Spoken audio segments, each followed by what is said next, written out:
اس مقدس مہینے شہر محرم الحرام کو حدیث پاک میں شہر اللہ فرمایا گیا ہے۔ آقا کریم نے فرمایا کہ یہ جو محرم الحرام کا مہینہ ہے یہ اللہ کا مہینہ ہے۔ محرم کے مہینے کو آقا کریم نے اللہ کا مہینہ قرار دیا۔ مسند احمد کی ایک روایت میں حدیث پاک میں موجود ہے کہ آقا کریم صلی اللہ تعالیٰ علیہ وسلم کی بارگاہ میں ایک شخص حاضر ہوا تو وہ عرض کرنے لگا، یا رسول اللہ صلی اللہ علیہ وسلم، اگر میں رمضان کے علاوہ روزے رکھنا چاہوں تو کس مہینے میں روزے رکھوں؟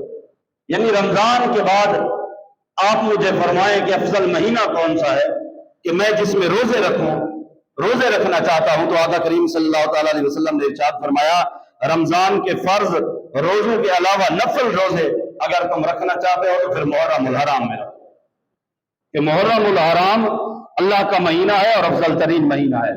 ایک روایت حضرت ابو عثمان نہدی رحمۃ اللہ تعالیٰ علیہ سے آپ فرماتے ہیں کہ صحابہ کرام علیہم رضوان 3 اشروں کو بہت زیادہ اہمیت دیا کرتے تھے اور ان کی بڑی تعظیم کرتے تھے۔